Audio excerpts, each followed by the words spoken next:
आदरणीय प्रधानमंत्री जी, आपको नमस्कार, सादर प्रणाम। आज मैं बेहद व्यथित हूँ और मैं सीधे आपसे बात करना चाहता हूँ। अगर मुझसे कोई हिमाकत हो जाए, कोई भूल हो जाए तो मुझे माफ़ कर दीजिएगा। दिल्ली में अगले हफ्ते से घर घर राशन पहुँचाने का काम शुरू होने वाला था। मतलब अब एक गरीब आदमी को राशन की दुकान पे धक्के नहीं खाने पड़ते, बल्कि सरकार बढ़िया तरीके से अच्छे राशन पैक करके उसके घर भिजवाती। सारी तैयारी हो चुकी थी, टेंडर हो चुके थे, सारी तैयारी हो चुकी थी। बस अगले हफ्ते से ये शुरू होने वाला था। ये क्रांतिकारी कदम होने वाला था और अचानक आपने 2 दिन पहले इसको रोक दिया। क्यों सर? आपने ऐसा क्यों किया? पिछले 75 साल से इस देश की गरीब जनता राशन माफिया का शिकार होती आई है। पिछले 75 सालों से हर महीने फाइलों में जनता के नाम का राशन जारी होता है, पर उनको मिलता नहीं है। अधिकांश राशन चोरी हो जाता है। ये राशन माफिया बहुत ताकतवर है सर, बहुत ताकतवर। आज से 17 साल पहले मैंने इस माफिया के खिलाफ आवाज उठाई थी, इस माफिया को ललकारने की हिम्मत की थी। तब मैं दिल्ली की झुग्गियों में, एनजीओ में काम किया करता था। उन झुग्गियों में गरीबों को उनका राशन नहीं मिलता था, उनका राशन चोरी हो जाता था। तब हमने हिम्मत की गरीब लोगों को उनका राशन दिलवाने की। नतीजन हम पर 7 बार खतरनाक हमले हुए और एक बार तो इन लोगों ने हमारी एक बहन का गला काट दिया, लेकिन भगवान के दया से वो बच गई उस वक्त। तब मैंने कसम खाई थी कि इस व्यवस्था को अपने जीवन में कभी ना कभी जरूर ठीक करूंगा। तब तो दूर दूर तक सपने में भी नहीं सोचा था कि एक दिन दिल्ली का सीएम बन जाऊंगा। पर कहते हैं ना कि जब आप निस्वार्थ भाव से कोई संकल्प करते हैं तो ऊपर वाला भी अपने तरीके से आपका संकल्प पूरा करने में मदद करता है। इस ब्रह्मांड की सारी शक्तियां आपकी मदद करती हैं। इस राशन माफिया के तार बहुत ऊपर तक हैं सर। 75 साल में आज तक कोई सरकार इस माफिया को खत्म करने की हिम्मत नहीं कर पाई। दिल्ली में पहली बार एक सरकार आई है जिसने ये हिम्मत दिखाई है। अगर ये घर घर राशन व्यवस्था लागू हो जाती ना सर, ये राशन माफिया खत्म हो जाता। पर देखिए ये राशन माफिया कितना ताकतवर निकला। दिल्ली में ये योजना अगले हफ्ते से लागू होने वाली थी और 1 हफ्ता पहले इन्होंने इसको खारिज करवा दिया। आपने ये कह के हमारी स्कीम खारिज की है कि हमने केंद्र सरकार से इसकी अप्रूवल नहीं ली। ये गलत है सर। हमने एक बार नहीं, 5 बार आपकी अप्रूवल ली है। ये रही सारी चिट्ठियां। केंद्र सरकार को हमने इतने सारे खत लिख के बताया कि हम ये योजना दिल्ली में लागू करने जा रहे हैं। कानूनन हमें दिल्ली में ये स्कीम लागू करने के लिए केंद्र सरकार की कोई अप्रूवल लेने की जरूरत नहीं है। कानूनन इस स्कीम को लागू करने के लिए राज्य सरकार पूरी तरह से सक्षम है। लेकिन हम केंद्र सरकार के साथ किसी तरह का कोई विवाद नहीं चाहते थे, इसलिए हमने एक बार नहीं 5 बार आपका अप्रूवल लिया है सर। मार्च के महीने में हमारी योजना पे आपकी सरकार ने कुछ आपत्तियां लगाई, हमने आपके सारे ऑब्जेक्शन पूरे कर दिए। जैसे हमने इस योजना का नाम मुख्यमंत्री घर घर राशन योजना रखा था। आपने ऑब्जेक्शन लगाया कि हम इस योजना का नाम मुख्यमंत्री के नाम से नहीं रख सकते। हमारा मकसद अपना नाम चमकाने का नहीं था, हमारा एक ही मकसद था किसी भी तरह से ये स्कीम लागू हो और गरीबों को उनका राशन मिलने लगे। हमने आपकी बात मान ली, हमने स्कीम से नाम ही हटा दिया, और भी आपने जितने ऑब्जेक्शंस किए हमने सारे मान लिए। इस सब के बावजूद भी आप कहते हो हमने आपकी अप्रूवल नहीं ली। और कैसे अप्रूवल लेते हैं सर? अब और कैसे अप्रूवल लें? इस सब के बाद भी आपने ये स्कीम खारिज कर दी, क्यों सर? लोग पूछ रहे हैं, अगर इस देश में पिज्जा की होम डिलीवरी हो सकती है, बर्गर की होम डिलीवरी हो सकती है, स्मार्टफोन और कपड़ों की भी होम डिलीवरी हो सकती है, तो फिर गरीबों के घरों में राशन की होम डिलीवरी क्यों नहीं होनी चाहिए? सारा देश जानना चाहता है आपने ये स्कीम खारिज क्यों की सर? आपने ये भी लिखा है कि चूंकि राशन दुकानदारों ने दिल्ली हाई कोर्ट में इस योजना के खिलाफ केस कर रखा है, इसलिए ये स्कीम खारिज की जा रही है।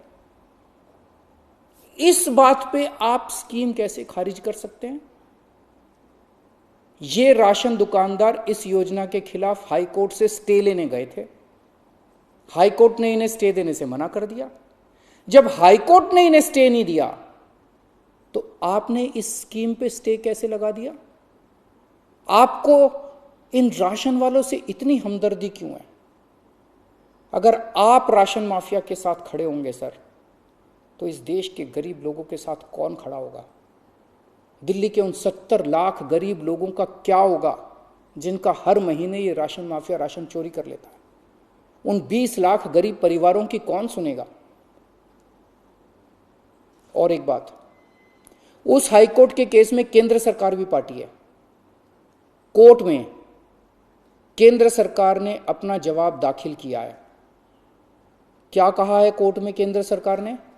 केंद्र सरकार ने कोर्ट में हमारी इस योजना के खिलाफ एक भी आपत्ति नहीं की है। जब कोर्ट में आपको हमारी योजना के खिलाफ कोई आपत्ति नहीं है, तो फिर कोर्ट के बाहर अब इस योजना को खारिज क्यों किया जा रहा है? ये कोरोना का बहुत कठिन समय है। मैं कई ऐसे लोगों को जानता हूं जो कोरोना होने के डर से राशन लेने नहीं जाते।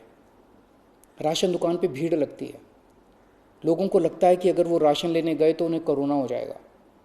ये सब गरीब लोग हैं सर। इनमें कई लोग कोरोना काल में अपनी नौकरी खो चुके हैं, उनके घर में अब खाने को नहीं है। अगर हम उन्हें इनके घर तक राशन पहुंचाना चाहते थे तो इसमें आपको क्यों आपत्ति है? कहा जा रहा है कि तीसरी लहर बच्चों पे भारी पड़ेगी।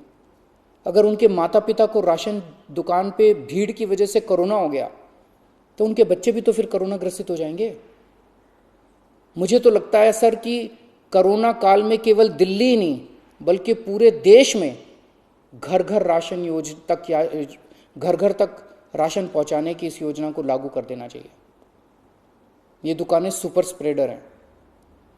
राशन की दुकानों पे लगने वाली भीड़ से बचा जा सकेगा। कितने ऐसे बुजुर्ग हैं सर जो राशन की दुकान से राशन लेने नहीं जा सकते? कितनी ऐसी गर्भवती महिलाएं हैं जो राशन की दुकान से राशन नहीं ला सकती? अगर हम उनके घर राशन पहुंचाना चाहते हैं तो इसमें क्या समस्या है? केंद्र सरकार के कुछ ऑफिसर कह रहे हैं कि इस स्कीम के खारिज होने का असली कारण यह है क्योंकि केंद्र सरकार का राशन है। ये योजना लागू करके दिल्ली सरकार को इसका श्रेय क्यों मिलना चाहिए? सर यकीन मानिए, ये काम मैं रत्ती भर भी क्रेडिट के लिए नहीं कर रहा। मेरा सिर्फ एक ही मकसद है, किसी भी तरह गरीबों को उनका पूरा राशन मिले। आप प्लीज मुझे ये लागू कर लेने दीजिए।